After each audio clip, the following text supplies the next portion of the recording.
Well, hello everyone, and welcome to Uncivil Law, where as always we learn through the misfortunes of others. I am your host, Uncivil Law, and we are here today to talk about pot and guns. Two things that people like. And these things have some issues with each other because pot and guns have some contradictory aspects in law. And one of the ways they come up perhaps most often as a practical matter is in relation to searches of cars. Because I smell pot is in many jurisdictions, although not all, because some states and localities have overruled it, or made it illegal. In some jurisdictions, but not all, I smell pot is a pretty good way to search a car. And if you search a car and you find guns, then you found guns or pot or whatever it is you found. So there's some interesting issues there between how these twin issues arise. And we are going to read one of these cases from the Fifth Circuit dealing with possession of pot, possession of gun, simultaneous possession of these things. Can the fish and the bees coexist? That kind of thing. All right. So let us discuss the fish bees in the form of the pot guns.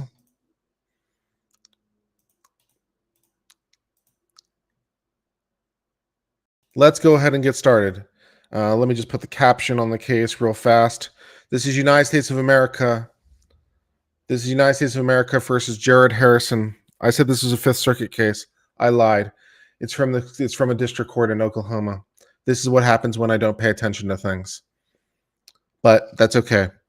We can learn anything. We can learn a little bit about what the Western District of Oklahoma thinks about it. Oh, well. Not so much with the Fifth Circuit, more with the Western District of Oklahoma. Let's see what they think.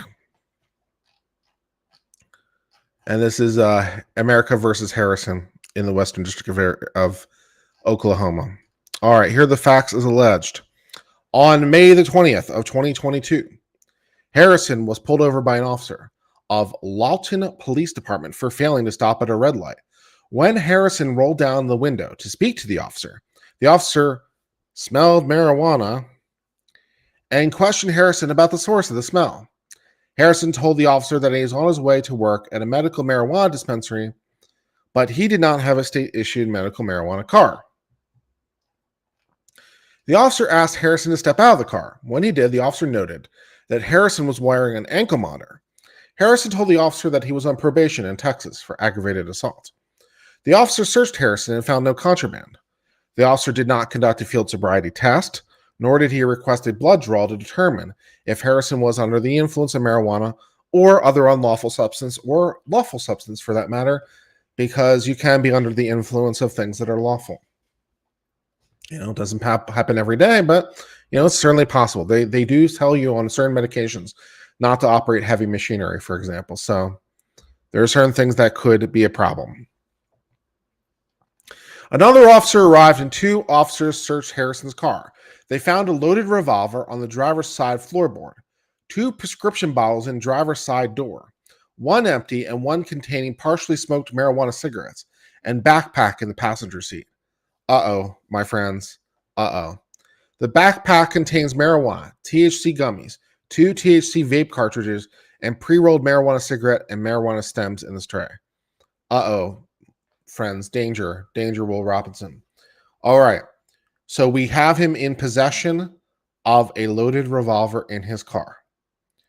We also have him in possession of two prescription bottles, one of which is empty, but one of which contains partially smoked marijuana cigarettes.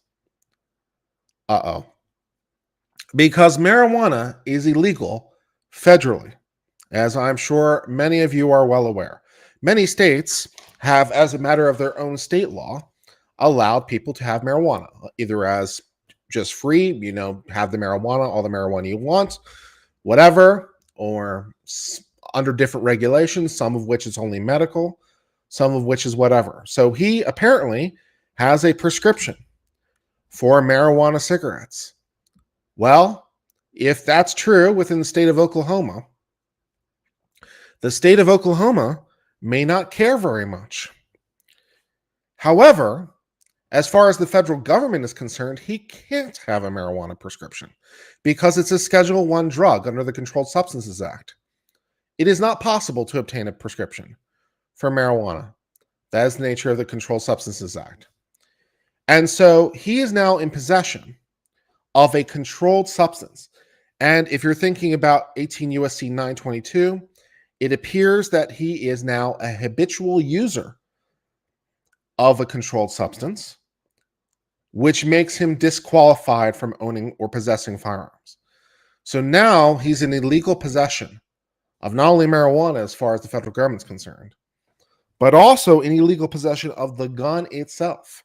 Again, under state law, this might be perfectly legal. I'm not adjudicating state law right now. So does he have a valid prescription for marijuana?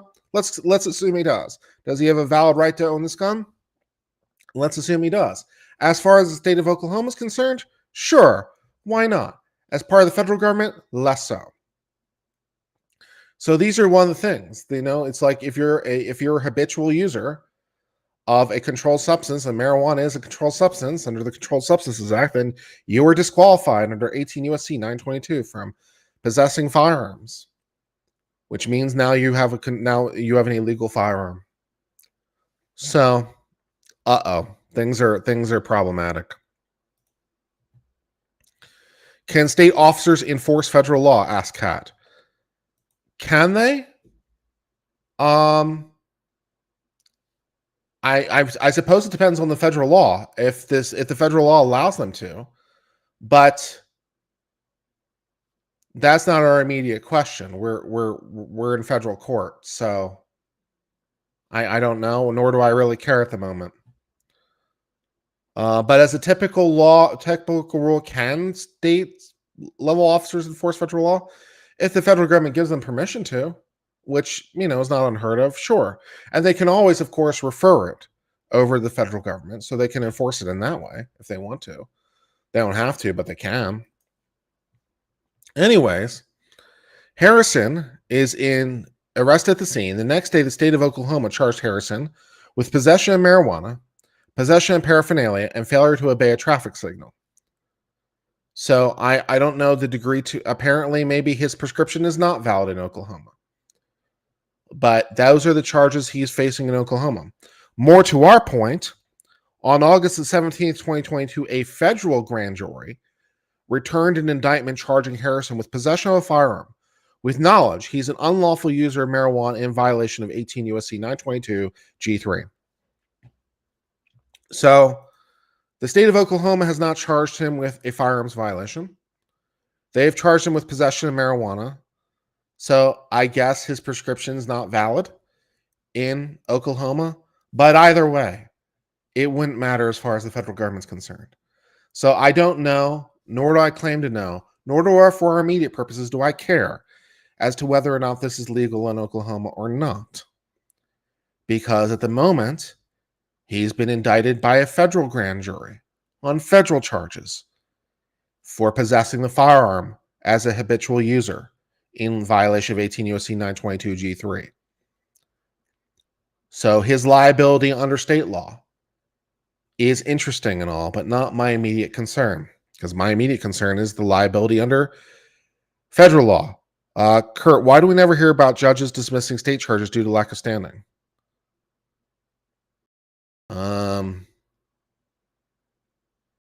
It would happen if you brought a complaint in state court to which there was no standing. I suppose it's just a lot less common. But you can have cases dismissed for lack of standing in state court. I'm not sure I understand your question.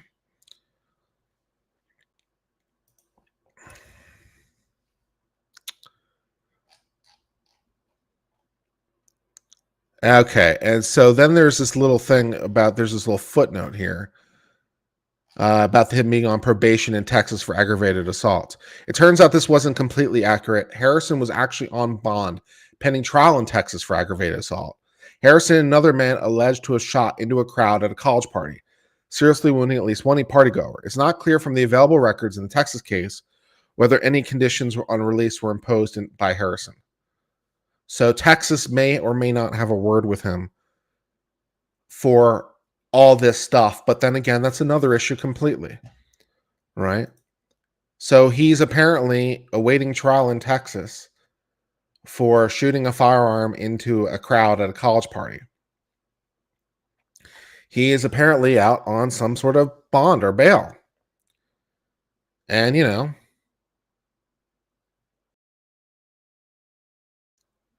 that's not very nice. I'm not cranky. I tried to answer the question as best as I could. I didn't understand the question. I tried to answer it as best as I could. I don't think I was unduly cranky. But okay.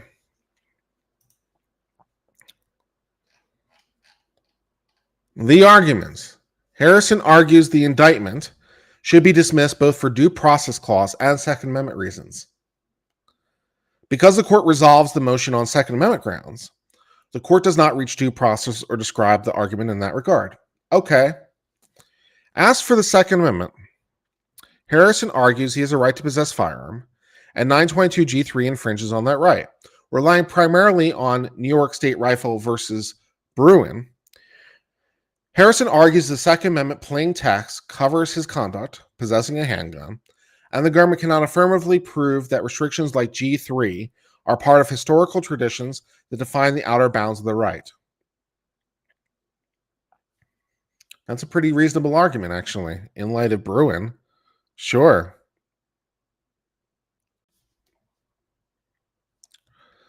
First, Harrison says neither text nor history or tradition support the notion that only law-abiding individuals are part of the people protected by the Second Amendment.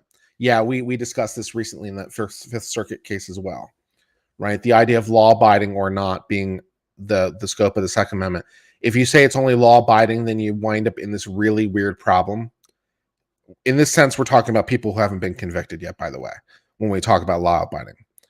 So if we say the Second Amendment does not protect the non-law abiding, that means that a person's Second Amendment status changes basically instantly the moment they're breaking the law, which is a bit problematic legally.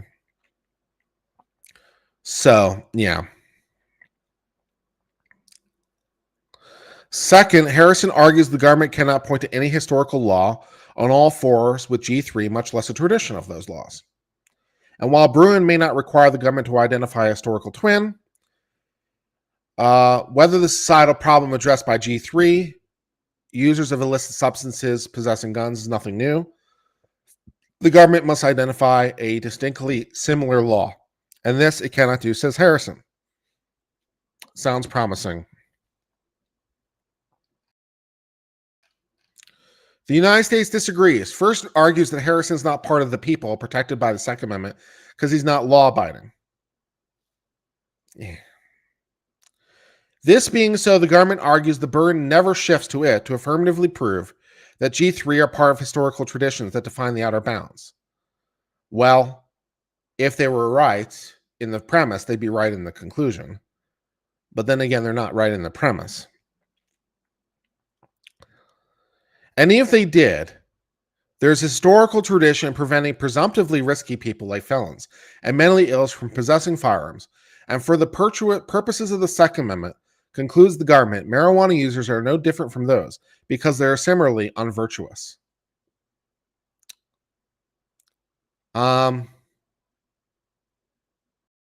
Unclear how virtue ethics reaches into this issue, but okay.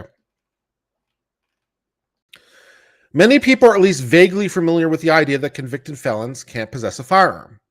G1 is a federal statute making such firearm possession unlawful, and prosecutions under that subsection make over the overwhelming majority of prosecutions under 922. But 922 contains many lesser-known provisions that prohibit other classes of people, such as, I believe, if memory serves correctly, among other things, fugitives from justice, which he might be. What else? People who have given up their U.S. citizenship, I think. I'm trying to remember who else is not protected by subsection G. The habitual users of drugs, I think aliens, It's been a while. G3, the prohibition at issue here, for example, prohibits possession of firearms by users of substances made unlawful by the Federal Controlled Substances Act. It's rarely used by prosecutors as it accounts for only 5% of prosecutions brought under 922. Section 922G3 does not have deep roots. It wasn't enacted by Congress until the Gun Control Act of 1968. That's a little bit late as a proper point for influence on interpreting the Second Amendment, seeing as the Second Amendment was adopted in 1791. The Gun Control Act of 1968 probably isn't that helpful in properly understanding the scope of the Second Amendment, right? If you wanted to work the other way around, the Second Amendment is probably helpful in understanding the scope of the Gun Control Act. But because the Gun Control Act is 1968, which is quite a bit after the Second Amendment, you probably can't do it the other way around. The Gun Control Act is not in and of itself helpful for understanding the Second Amendment. Okay, it's a little late. The statute initially prohibited any individual who is an unlawful user or addicted to marijuana or any depressant or stimulant drug or narcotic drug from receiving a firearm, but was amended in 1986 to broadly prohibit receipt or possession of a firearm by anyone who is an unlawful user of or addicted to any controlled substances as defined in the Controlled Substances Act.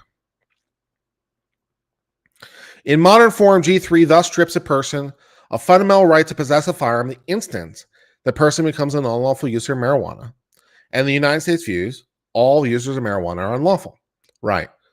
So again, this is one of the sort of misuse. Yeah, you don't hear the crankiness. I'm glad you don't. I didn't really think I was cranky. I didn't understand the question. I answered it as best as I could.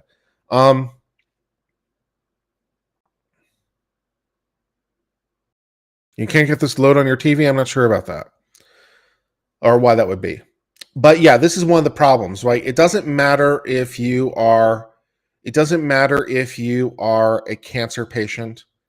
It doesn't matter if you use marijuana for keeping down food.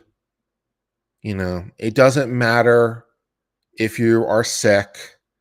It doesn't matter if you were prescribed marijuana by your doctor. None of that matters. As far as the federal government's concerned, the instant that you become an unlawful user and habitual user, and the federal government, at least the way that I've seen it in the ATF regs, it's been a while, but they say anyone who's used marijuana for that reason, any controlled substances within the last year. So if you used it more than a year ago, you're not an unlawful user. So you can reclaim your rights by not using marijuana for a year. But the way that they look at it, like the instant you do this, you become an unlawful user. So, that's a thing. I am not agreeing or disagreeing with this thing. I'm just saying it is the law. Hell, for that matter, I don't really agree with it. I don't think that I really don't think marijuana should be a Scheduled I drug. It makes no logical sense by its own terms. Schedule I drugs, by definition, in the Controlled Substances Act, have to have no possible medical use. That's the nature of them being Schedule I, that they have no possible medical use. I think trying to say that marijuana has no possible medical use at this point is a very difficult proposition to contend with. But it is what it is.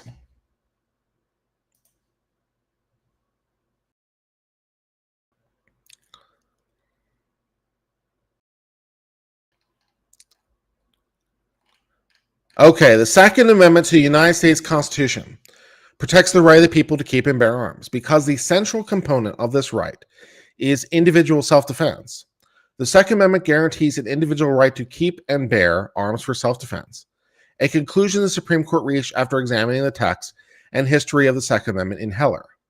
But after Heller, federal courts strayed from the textual and historical approach and coalesced around a two-step framework. for analyzing the Second Amendment challenges that combine history with means and scrutiny. The Supreme Court flatly rejected that approach in Bruen, holding the lower court's two-step framework was one step too many. The court then explained that when the Second Amendment's plain text covers an individual conduct, the Constitution presumptively protects that conduct. The government must then justify its regulation by demonstrating that it's consistent with the nation's historical tradition of firearms regulation. Only then may a court conclude that an individual's conduct falls outside the Second Amendment's unqualified command. This motion is one of a flood of motions that have been filed in district and nationwide, challenging constitutionality of various subparts of 922 in light of Bruen. No longer should lower courts evaluate firearms restrictions, defer to determinations of legislatures, because while that judicial deference to legislature interest balancing is understandable and elsewhere appropriate, it is not the deference the Constitution demands. The Constitution, by its very nature, takes certain choices out of the choice. Side note, thoughts on Article 5? I don't really understand the question. Article 5 of the Constitution is the article that provides how to amend the Constitution. I'm not sure what you're asking when you're asking for my thoughts on Article 5. I don't understand the question.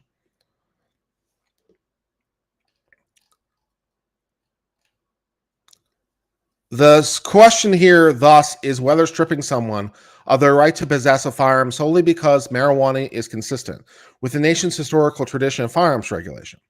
If it's not, then G3 cannot constitutionally apply to Harrison, no matter the reasonableness of the policy. Well, I mean, that is what the Supreme Court said in Bruen, for sure.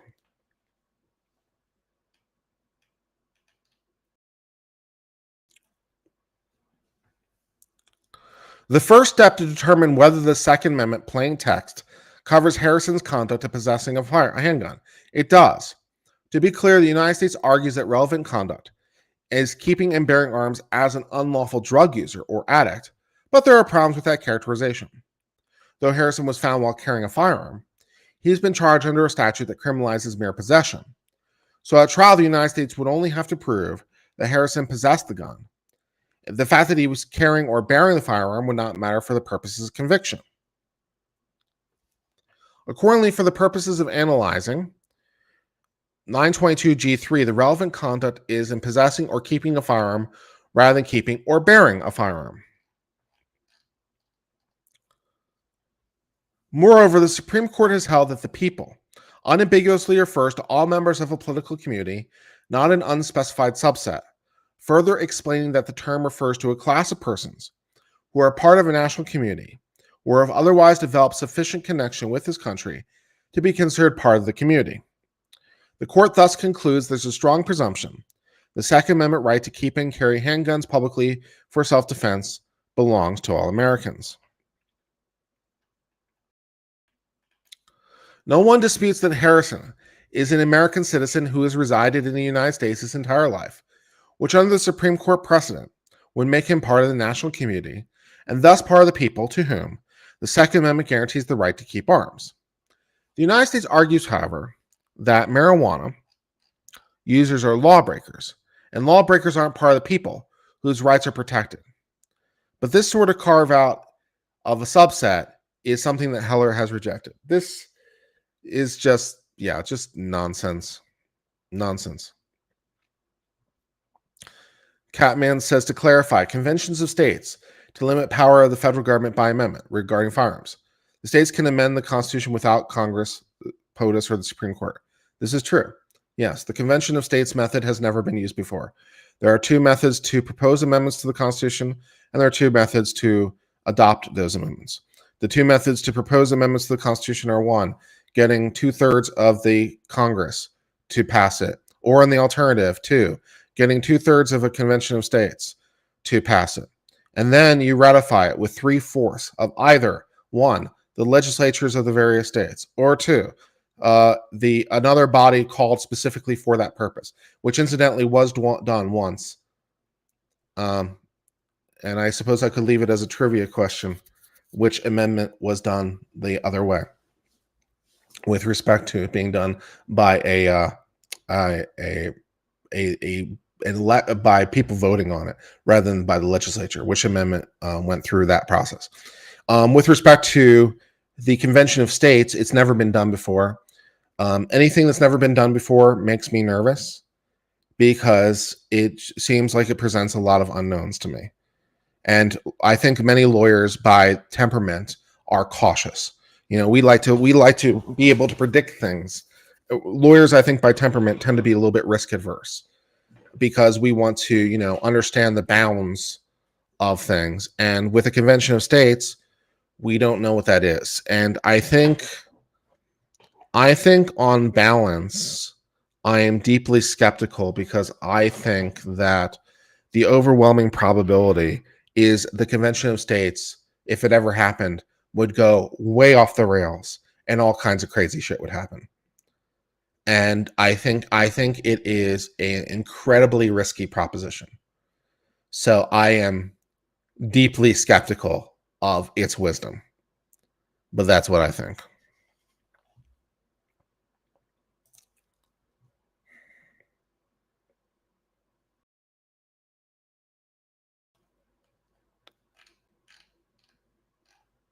Was to stop the current Congress from claiming they are the Convention of States.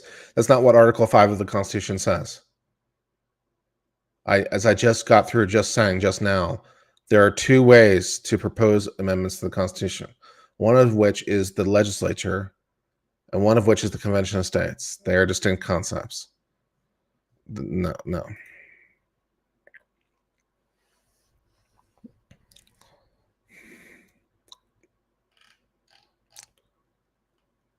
Moreover, the United States approach shoehorns the government's historical traditional burden onto Bruin's initial presumption, a presumption based simply on the Second Amendment's plain text. Indeed, as support for excluding marijuana users from the people, the government relies on the purported historical tradition of regulating firearms use by felons, intoxicated persons, and the mentally ill.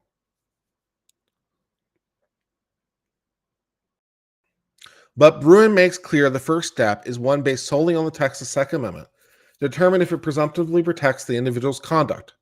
A presumption the United States can then rebut with history and tradition.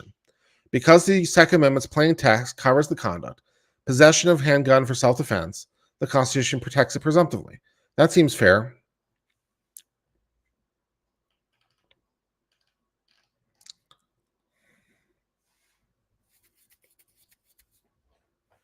Given the Second Amendment presumptively protects Harrison's conduct, the burden shifts to the United States to demonstrate that prohibiting marijuana users from possessing firearms is consistent with the nation's historical tradition of firearm regulation. This inquiry is fairly straightforward when the challenge regulation addresses a general societal problem that's persisted since the 18th century, because the lack of distinctly similar historical regulation addressing the problem is relevant evidence that challenge regulation is inconsistent with the Second Amendment. Yeah, I mean, to be fair, drug use is certainly not a modern problem. So it was certainly something that you would think that there would be many historical analogs to, because it's not a modern problem. And if earlier generations addressed the societal problem, but did so through materially different means, that too is evidence of the regulation being unconstitutional. But where the challenge regulation implicates unprecedented societal concerns or dramatic technology changes, a more nuanced approach might be required.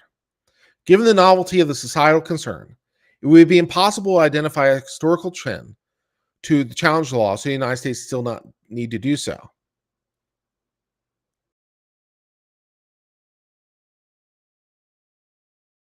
I'm not sure what we're talking about at this point in the opinion, to be honest. But it still must identify a historical tradition of laws that are sufficiently analogous, and turns on whether historical laws imposed a comparable burden on the right of armed self-defense and were comparably justified. Because constitutional rights are enshrined with scope that they were understood when the people adopted them, that is right. The amendment means what it means when it was written. Historical analogs in existence near the time of the adoption of 1791 are primarily of relevance. Correct. As you get further and further from 1791, the things that are happening are going to be less relevant in properly understanding what they meant when they wrote that thing.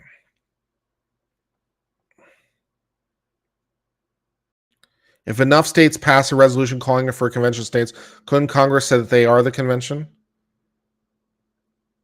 That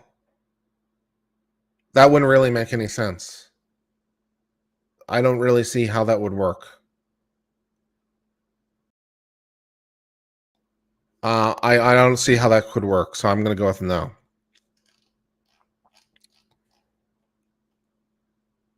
That doesn't make any sense to me. Here, the societal problem addressing G3, possession of firearms by user of substances with potential for abuse, is not new.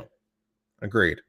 The United States' reliance on historical prohibitions of carrying firearms by intoxicated persons proves the point. Those historical prohibitions are a product of our nation's long history of people using substances that might intoxicate and impair judgment. Yet the United States has not identified a single historical law that's distinctly similar to G3, which Bruen suggests is dispositive.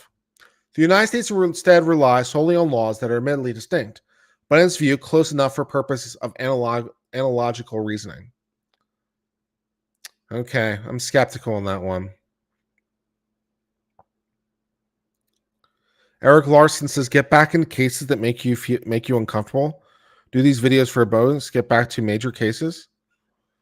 Someone asked me to cover this, and that seemed interesting, and I thought I'd cover it. I wanted to stream. I thought it looked interesting. I thought I'd cover it. But I will also cover other things as needed. Thank you for your chat.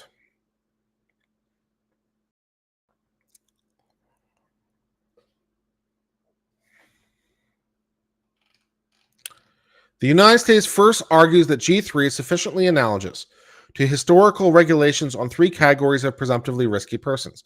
$10 from Catman. Thanks for reading the chats and for putting up with Racket's meltdown the other day. That was way funny. Yeah. It was an interesting thing, like conceptually, because I agreed with half his point, but not the other half. And I'm not sure if I was making my point very articulately.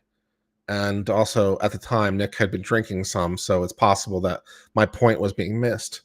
But I share Nick Rakita's skepticism when it comes to the body language people doing jury reading, right? I think at best you can say, like, if someone's paying attention or not paying attention, right? You can see someone swear, like, you know, if their attention seems to be piqued by something. But I don't think you necessarily know. So I think at best you can determine that they determine something to be significant. But why they determine to be significant or what it means, I think is a bit of a fool's errand. And so I agreed in that respect, that the body language expert people are doing things that seem, it seems like, to my mind, for a lot of the time, that they are backwards. They're backwards reasoning, right? They've drawn a conclusion, and then they are back ending the basis for that conclusion based on things they observed. But the conclusion came first, rather than it being, it seems to me, where the analysis drives the conclusion. The conclusion drives the analysis, and then you look for things that fit the pattern.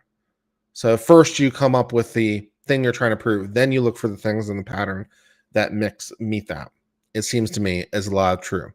Where I sort of disagreed with him was to the extent that he seemed to be castigating people for doing that, who then went on to get views and subs for their channels, because I didn't quite understand that point of his argument.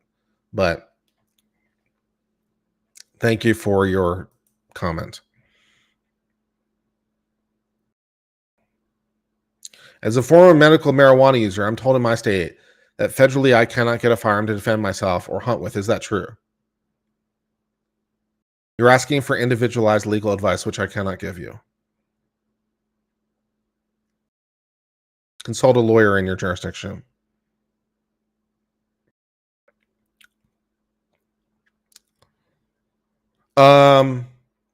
Three categories of presumptively risky persons: the intoxicated, convicted felons, and the mentally ill. But none of these identify a well-established and representative historical analog to G3. To begin, the United States points to 7 laws: one 1655 law from colonial Virginia, and 6 state or territorial laws enacted between 1868 and 1899 that argues categorically prohibit intoxicated from possessing firearms. But the government overstates its case. No. The law relies on materially different from the application of G3 to Harrison in regard to both of Bruin's central considerations. You missed Nick saying how much he respects you this morning. I respect Nick too. I respect very, very much. And like, you know, I was going out of my way a little bit to try to like say where I agreed or disagreed. And, you know, but I respect Nick. He has a very successful channel and he gains a very successful living doing what he's doing. I admire him, if not, I admire him. I admire him. I wish sometimes I had more of his traits. There are things of his personality that I wish I had more of. Right. And I do like a lot of his character and who he is in sort of his temperament. He's a lot freer, and I admire that. And it's a good thing.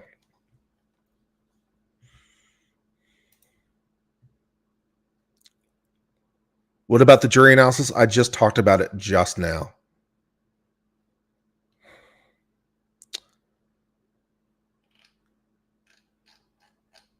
The burden on the right of armed self-defense imposed by regulation and justification for the burden. Start with comparing the burden each of these laws place on the right of armed self-defense vis-a-vis the burden imposed by G3. Also, how are we liking the volume levels? Just incidentally, I disabled all the post-processing because I kind of concluded it was more trouble than it's worth. And I'm just using the native sound as it comes out of the microphone. Because I was listening back to the recording yesterday and I was getting like distortion issues and stuff like that. And I'm like, you know what? This is just more trouble than it's worth. Screw it.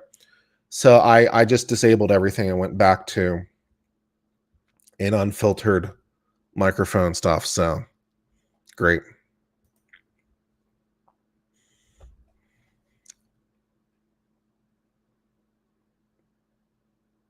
Lawson, not Larson. Fair enough. Starting with comparing the burden of each of these laws placed on the right of armed self-defense vis-a-vis the burden posed by G3. The 7 laws the United States identifies imposed a far narrower burden, and as a result left ample room for the exercise of the core right of armed self-defense.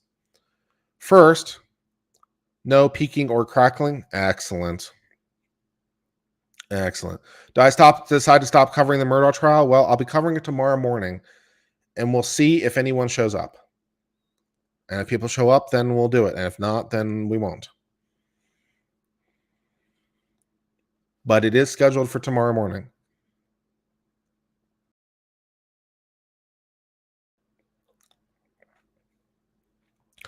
First, the restrictions imposed by each law only applied when an individual is actively intoxicated or actively using intoxicants. Under those laws, no one's right of armed self-defense was restricted based on mere fact that he or she was a user of intoxicants. Second, none of the laws appear to have prohibited the mere possession of firearms. Third, far from being a total prohibition applicable to all intoxicated persons in all places, all the laws appear to have applied to public places or activities, or even a narrower subset of public places, and only one applied to a narrow subset of intoxicated persons. Importantly, none appear to have prohibited possession of firearm in a home for the purposes of self-defense, which the G3 law would, by comparison.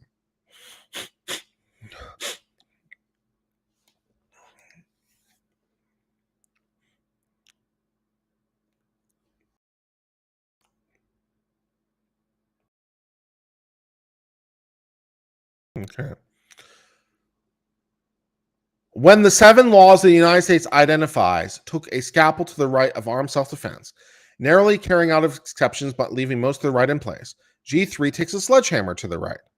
Recall that G3 imposes the most severe burn possible, total prohibition on possessing any firearm in any place for any use in any circumstances, regardless of whether the person is actually intoxicated or under the influence of the controlled substance. Yeah.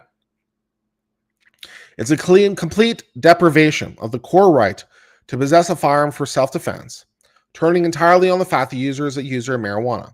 G3's burn on right of self-defense is thus not comparable to these historical laws. This sounds about right.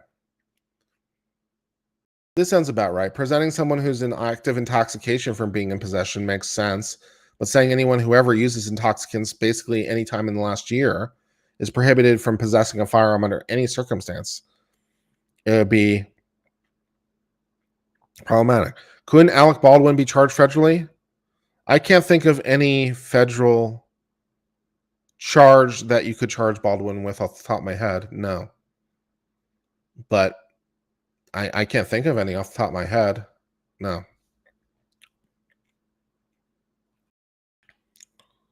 Yeah, Good Logic is also planning on streaming the trial. Yeah, so we'll see how the numbers turn out. If the numbers turn out really poorly, then maybe I'll scrap the whole thing. We'll see how it turns out.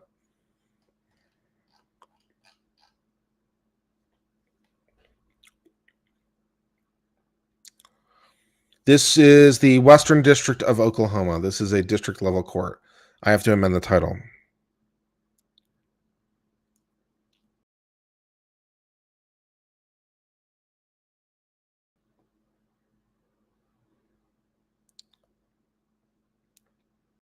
His movies cross state lines. How's that have anything to do with anything? I don't. The justifications for these laws also differ substantially from G3. The only pre-Civil War law the United States points to, the most relevant period under Bruen, is the 1655 Virginia law. But as the law itself explained, the justification for restriction was the fear that frequent shooting of guns in drinking would inhibit the ability of colonists to defend against Indian attacks by drowning out warning shots, which were the only means of discovery of Indian plots to attack, by wasting gunpowder in vain that was essential to militia's ability to fight off Indian attacks. So unlike G3, which justified concerns of marijuana users as presumptively risky persons, who accordingly should never possess a gun for any purpose at any time, even when sober, the Virginia law justification has nothing to do with the status of the person firing the guns, or even the fact that they were intoxicated. That's pretty funny. The 6 post-Civil War laws were also based on different justifications than G3. Each was concerned with dangers of persons who were actively intoxicated or actively using intoxicants, and none imposed restrictions on a user of intoxicants when sober. The United States also points to New York law for colonial era that was passed for prevention of great damages, frequently done around New Year's. Thank you, Eric Lawson. I appreciate your kind comment. I do my best.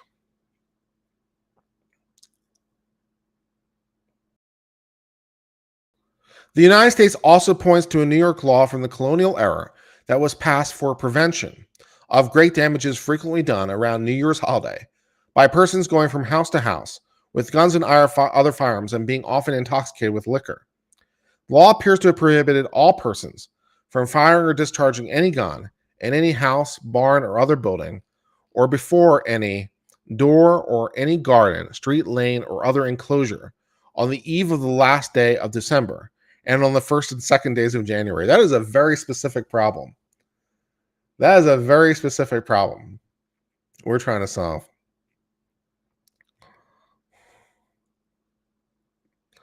The United States' reliance on this law is unclear.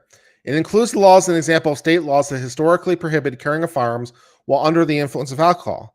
But as explained above, the law applied to all persons, not just intoxicated.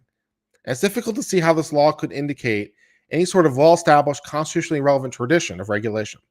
The law was in effect for only 2 years, applied to only certain places in one county and 2 towns, and restricted the discharge of firearms for only 3 days a year. We were trying to solve a very specific problem, it looks like.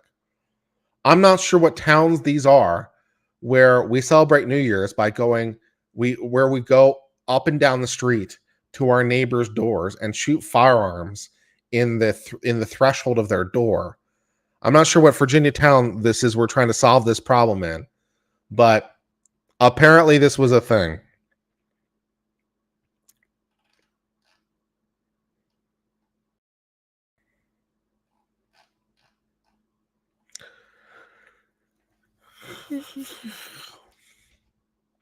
Next, the United States argues that G3 is analogous to the nation's deeply rooted tradition of disarming convicted felons because unlawful users of controlled substances have engaged in felonious conduct because they must possess the substance in order to use it, and possession is a felony, even if never prosecuted and convicted for that conduct. But G3 is quite different from even the modern felon in possession statute. For starters, the law significantly differs in the process by which one is deprived of the right to self-defense. G1, the modern felon in possession provision, only applies to possession after you've been convicted of the felony.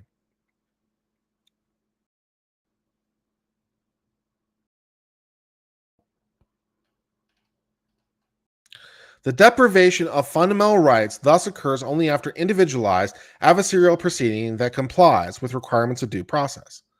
Section G3, however, is an outlier in our legal tradition in that it deprives persons of fundamental rights with no pre-deprivation. I like the way this is being written. This is kind of cool. I hope to see more of this kind of thing from the courts. I really do. I hope maybe Bruen actually will change some things. That'd be nice.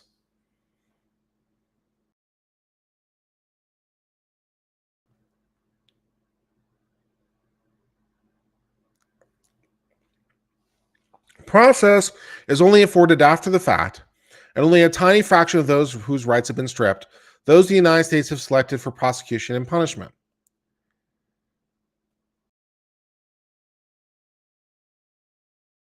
Sahara, thank you very much for your super chat. That's appreciated.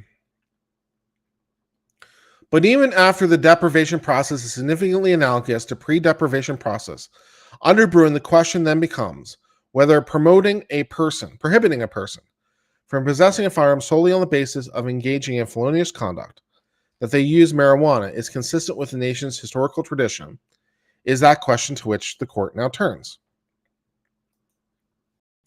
All right, I'm going to have to speed this up in some way because this is a long opinion. So let me see how I want to go about speeding this up.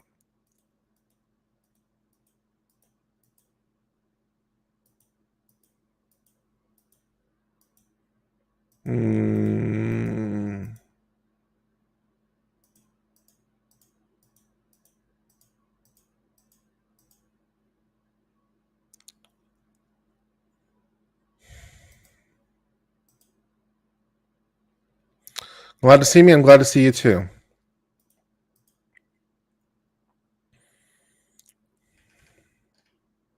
Let's skip ahead a little bit. As explained above, there's little existing historical evidence to support the proposition that a legislature can deprive persons who engage in felonious conduct of the right to possess arms simply because of their implicit status as felons. Rather, the nation's historical tradition of firearms regulation demonstrates that Congress may disarm those who have demonstrated a proclivity for violence through past violent, forceful, or threatening conduct. Harrison may well have such a proclivity, but the mere fact he uses marijuana does not tell us that. It bears repeating that all the United States would have to do to prove him at trial to be guilty would be that he's a user of marijuana. But mere use of marijuana carries none of the characteristics the nation's history and tradition of firearms regulation supports. The use of marijuana, which can now be bought legally under state law at more than 2,000 ordinary storefronts in Oklahoma. So apparently it is legal in Oklahoma. So I'm not sure what the state level charges are all about, but okay. Is not in itself violent, forceful, or threatening. It is not a crime of violence, nor does it involve the actual or threatened use of force.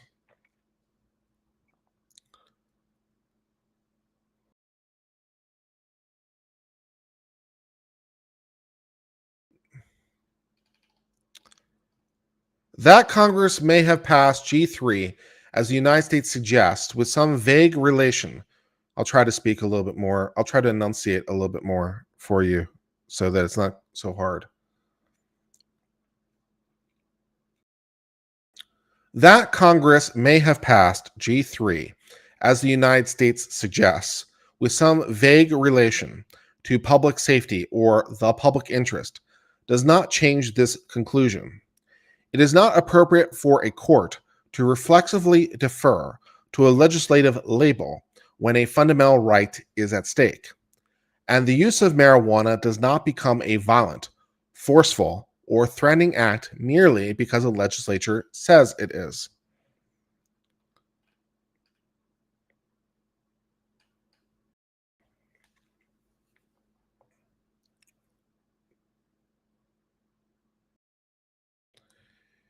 The United States is the United States also points to several pre-Bruin cases that speculate, under the judicial interest balancing approach Bruin rejected, that users of controlled substances may be more likely than non-users to engage in illegal and violent gun use in the future. These statements in these cases, the United States points out, are backed up by social science, statistics, and predictions of future crime. But stripping a person's fundamental rights based on projected crimes, untethered from past dangerous actions, is a risky game indeed. That is why Bruin rejected the very interest balancing approach the United States asked the court to adopt. True, one opinion in Bruin looked to statistics, expert opinions, and predictive judgments, but that opinion was the dissent. The Second Amendment demands more than the United States' interest balancing approach that is based on speculative assessment of future risk and back of the envelope math. It requires that G3, as applied to Harrison, be consistent with history and traditions, focus on violent, forceful, or threatening conduct. It is not.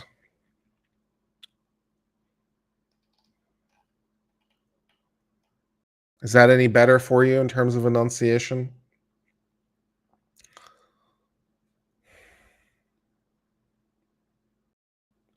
Next, the United States argues that G3 is analogous to long-standing prohibitions on possession of firearms by the mentally ill. According to the United States, the traditional view amongst Americans is that the mentally ill are persons who cannot bear arms without posing real danger to public safety. To support this proposition, the United States points to pre-colonial and colonial practices that severely curbed the liberty of lunatics, particularly the ability to lock up dangerous lunatics and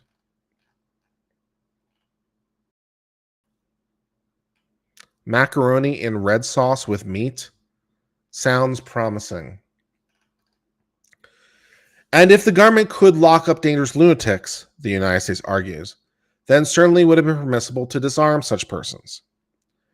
But the United States' own conception of historical tradition demonstrates while G3, as applied to Harrison, is not analogous. Under the United States' own theory, history and tradition would limit disarmament to dangerous lunatics. And as applied above, as explained above, the mere use of marijuana does not indicate that someone is in fact dangerous, let alone analogous to a dangerous lunatic. There are likely nearly 400,000 Oklahomans who use marijuana under state level authorization. Lumping all those persons into the category of dangerous lunatics, as the United States theory requires, is a bridge too far.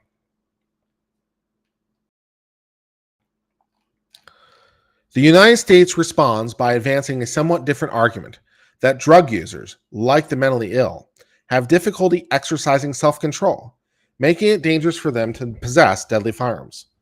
But the argument appears to have no limit. The Diagnostic and Statistical Manual of Mental Disorders, for example, lists autism, attention deficit disorder, and nicotine dependence as mental disorders. All these groups have difficulty exercising self control, and yet it's hard to see how any of these groups could be categorically prohibited from the right to arm self defense on that basis. No beans chili also sounds pretty good.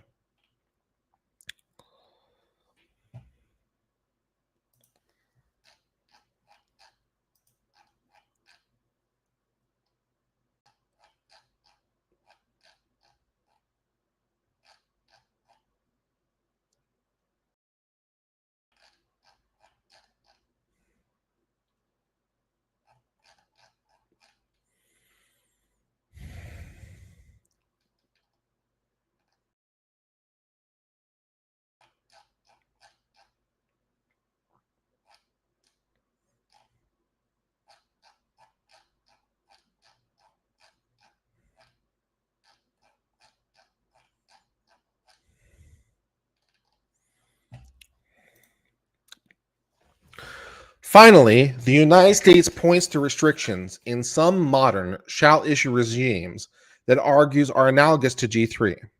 According to the United States, Bruen placed a constitutional stamp of approval on all aspects of every modern shall issue regime. That is some bullshit. And since some modern shall issue regimes have prohibitions analogous to G3, the United States argues, Bruen also necessarily approves of G3. The United States points to two specific restrictions. The first is an Arkansas statute that prohibits those who are chronically or habitually abuse a controlled substance to the extent that his or her normal faculties are impaired from receiving a permit to carry a concealed handgun. Arkansas, however, does not prohibit such persons from possessing a firearm, nor do there appear to be any restrictions on such a person openly carrying a firearm. The second law is a Texas statute that prohibits chemically dependent persons from receiving a permit to carry a handgun. But like Arkansas, Texas does not prohibit such persons from possessing a firearm. The United States' reliance on these laws is misguided for two reasons. First, it's not clear that Bruen placed a constitutional stamp of approval on all aspects of every modern shall issue regime, particularly given that no such regulation was at issue in the case. Yeah, that doesn't make any sense. It doesn't make any sense to say that Bruen certified like all shall issue regimes. That's nonsense. Nor is it all clear that these particular aspects of shall issue regimes garnered any serious attention. And the majority explicitly noted the possibility that some aspects of shall issue could in fact be unconstitutional in some circumstances. Given the wide variety of provisions in some 43 states, it would seem imprudent to suggest the court meant to ratify all aspects of every shall issue regime. This court is reluctant to place more weight on these passing references than the Supreme Court itself did.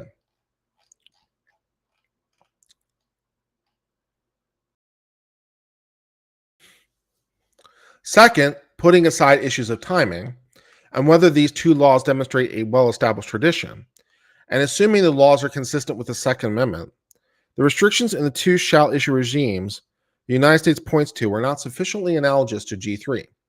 That is because, like historical intoxication restrictions discussed above, the Arkansas and Texas laws imposed a much narrower burden on the right of armed self-defense than the burden imposed by G3.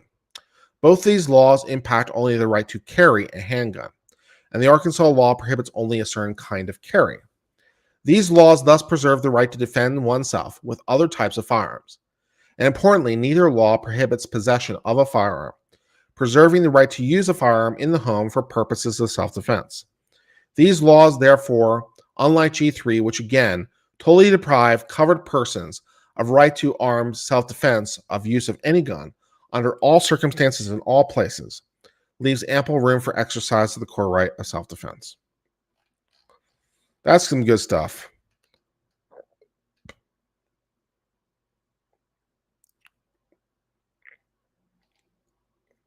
None of this is to say the government cannot play a role in protecting the public from dangerous persons possessing firearms. It can and should. For example, the state of Texas thought that Harrison's alleged involvement in a shooting demonstrated that Harrison was a danger to the public. It could have demonstrated to a Texas judge in an individualized proceeding of which Harrison would have been given notice and opportunity to be heard that Harrison ought to be jailed while awaiting trial for shooting. The Constitution, after all, permits pretrial detention, and such detention would be a highly effective means of furthering government interest in protecting the people from a gun-toting Harrison. Cute. But that didn't happen. Harrison was released pending trial in Texas. And so here we are, with the federal government now arguing that Harrison's mere status as marijuana user justifies stripping him of fundamental rights to possess a firearm. For all these reasons, this is not constitutionally permissible. Because the court concludes that G3 violates Harrison's Second Amendment right, the court declines to reach the other grounds. The motion to dismiss the indictment is granted, and the indictment is dismissed with prejudice. Nice for Harrison. So Harrison escapes his federal charges, still pending his Oklahoma State and Texas State charges, but hey, not bad. He didn't do so bad for himself, so that was not too bad at all. And I think we skipped much of the court's analysis along the way, where it went into a lot more history and stuff like that, but I think we got the gist of it, and it certainly, I think, did very well for us, all things considered. So,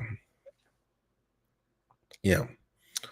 All right. Well, I'm planning to be on tomorrow to do the stream for the Murdaugh thing, as Nick is going to be absent. So I would encourage you to check by that stream. And I will dump you over that way as well, just to give you an ability to mark it and to, set yourself a reminder and all those good YouTubey things.